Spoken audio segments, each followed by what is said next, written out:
pessoal, beleza? Começando mais uma entrevista hoje com um dos treinadores do Complexo Parque Santo Antônio, que representou na Taça das Favelas Joseval, ou melhor, Zeval Ramalho. Ramalho Pessoas. É isso aí. Então, antes da gente começar a nossa entrevista, eu vou pedir para você curtir aqui o nosso vídeo, compartilhar, se inscrever, que hoje o bate-papo é muito bacana. Para começar, professor, eu queria que você falasse um pouquinho sobre o seu trabalho aqui, como é que você veio parar aqui no PSA, como é que foram os trabalhos até a final, no dia 1º de junho, e a gente conquistar o título aí pro Complexo Parque Santo Antônio. Eu comecei aqui a convite do professor Mundinho, né? A quem eu já conheço há algum tempo. Por sinal, eu comecei a minha vida como treinador com ele, né? Em 1995, no Grêmio Esportivo Jorge Bruder, né? Ele me deu a primeira oportunidade como treinador. E quando surgiu ele como treinador e o responsável por selecionar os garotos da Taça das Favelas, ele me convidou para auxiliá-lo, né? Ele já conhece meu trabalho e eu sou fã do trabalho dele, aceitei de prontidão, né? E comecei antes do primeiro jogo, comecei com ele nos treinamentos, fazendo parte dos treinamentos. E quando ele saiu, eu segui com o professor Amarildo. Para chegar na final tem jogos importantes. Qual foi para você?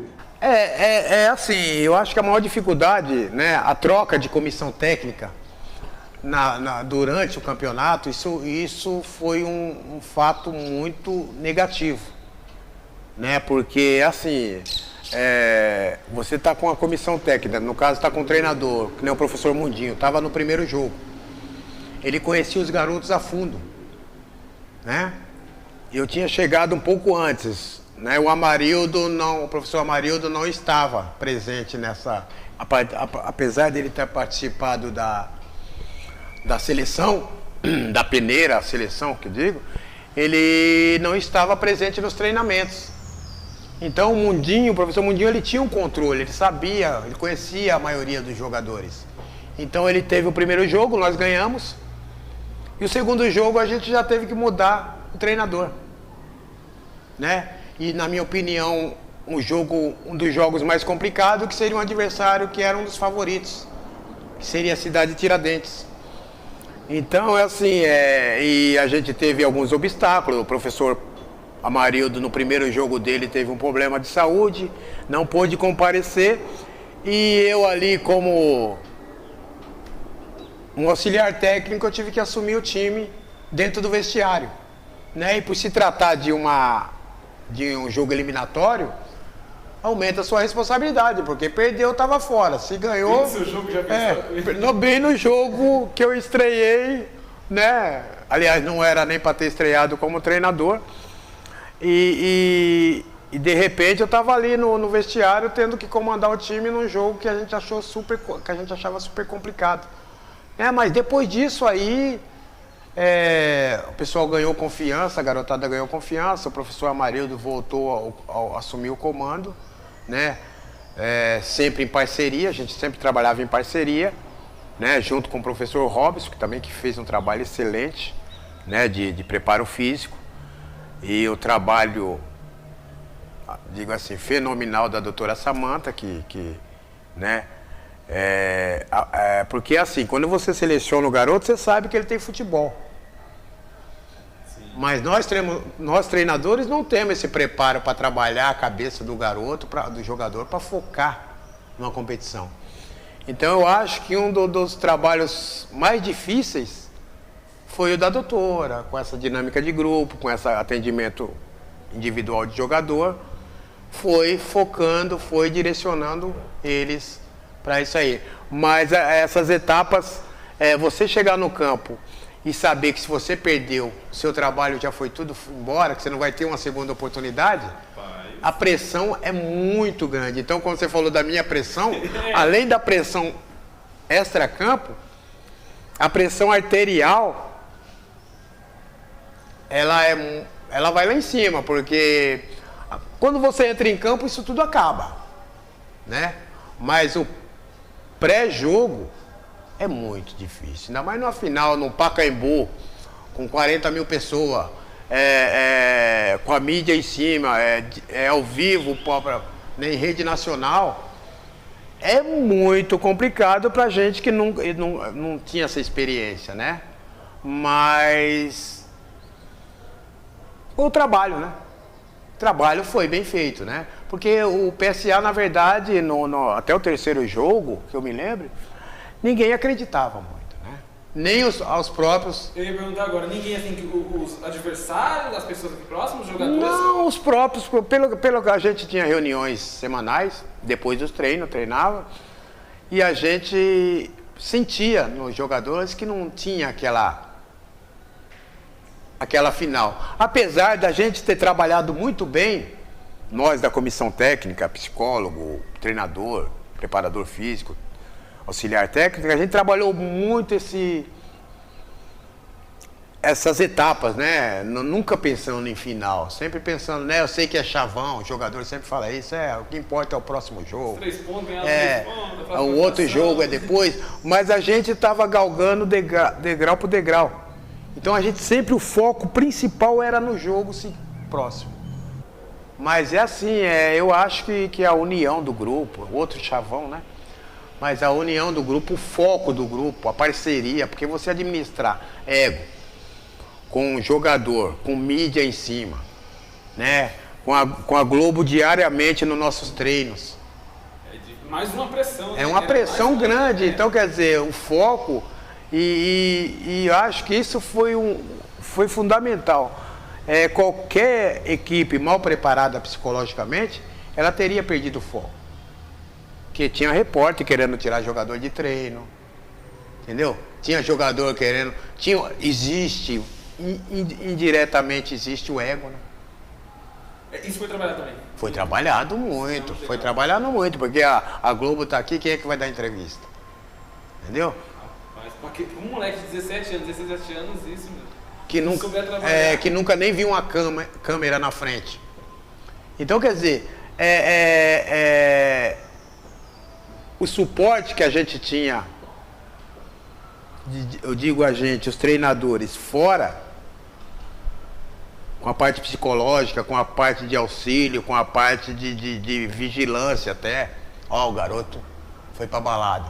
Então, quer dizer, existia tudo isso, entendeu? Então, quer dizer, esse trabalho, que geralmente é assim, né? Treinador é assim, né? Nós empatamos, eu ganhei e vocês perderam, né? Então, geralmente, o treinador de futebol é assim. Mas essa equipe, esse trabalho fora, né? Esse suporte fora, de vigilância, de foco, de psicologia, foi o nosso a mais. Ô Zeval, agora eu quero te fazer uma pergunta, já voltando ali pra final. O PSA tá ganhando de 3-0 e toma 2 gols. Como é que fica a cabeça do auxiliar técnico? Como é que fica a cabeça na hora de escalar? Vai mudar esse, não vai mudar? Como que fica? Como é que você treina isso, cara? Na verdade, assim, teve duas questões nesse caso. Os jogos anteriores eram 30 por 30. Sim. Correto? Sim. Então era assim, claro que o desgaste é menor. Os campos que foram feitos os jogos eram menores. Sim. Entendeu? Então, era assim, passava rapidinho. E no caso da final, um campo oficial, do tamanho do Pacaembu, 45 por 45. Se você quer fazer uma troca num jogo antes da final, no caso da final, você trocava com 20, faltava 10 minutos para acabar. Não se conseguia, o adversário não conseguia mudar muito e o garoto não estava esgotado fisicamente. Agora, quando você troca num tempo de 45 minutos, com um garoto jogando no Pacaembu, daquele tamanho, né? A dificuldade que faz todos os campos sintéticos, afinal, campo gramado, chuteira diferente, de trava, a dinâmica do jogo é outra, a velocidade da bola é outra. Tudo muda, né? Tudo muda. Então, quer dizer, se mudou, então é assim, quando você faz a substituição num campo na final, com 20 minutos, com 30 minutos, ainda faltam 15. Com 20 minutos, faltam 25. Então, houve aí um erro nosso, da comissão técnica, nesse lado. Eu acho que aí foi um erro nosso. Porque nós começamos a mexer, umas porque necessárias, né, por cansaço. Eu costumo dizer que treinador não ganha jogo, treinador perde jogo. Né? Nós perdemos jogo. Nós perdemos jogo, porque às vezes uma mexida errada.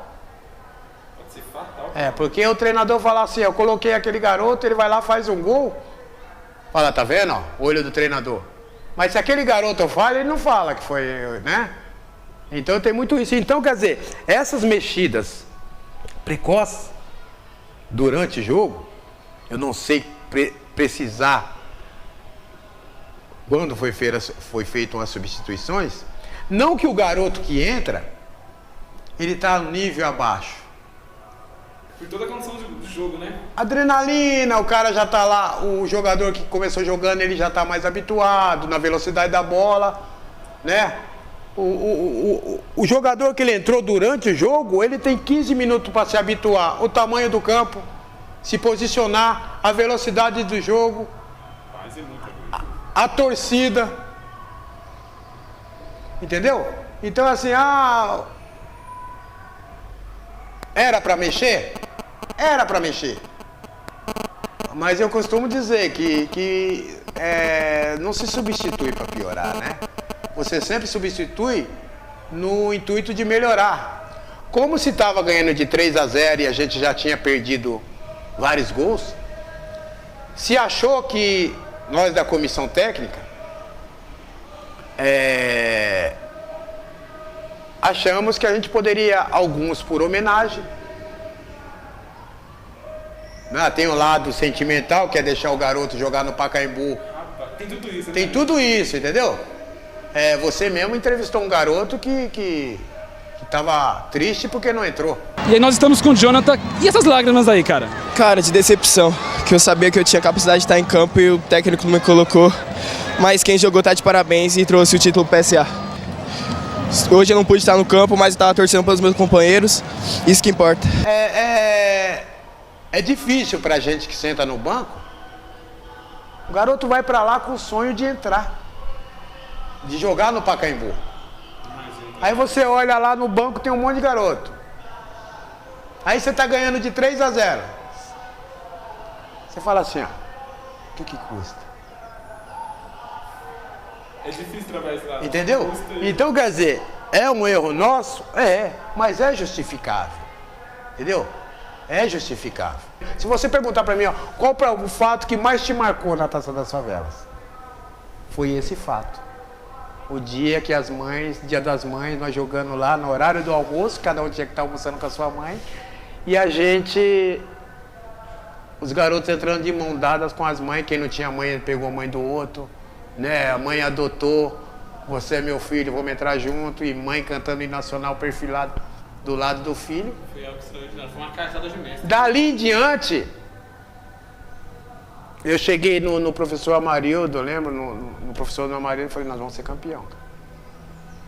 Mas eu quero destacar aqui a atuação do nosso goleiro. Luiz Hermanos, espetacular. Que ele veio no jogo contra o Tiradentes. Entendeu? Eu lembro no Tiradentes, que eu assumi o time, eu recuei o time, aí eu lembro, não sei se foi o Orlando, quem me falou do lado, acho que era o Orlando que estava no banco comigo, ele falou, Zé, o time recuou muito. Eu falei, se a gente empatar o jogo, já era, o Luiz pega.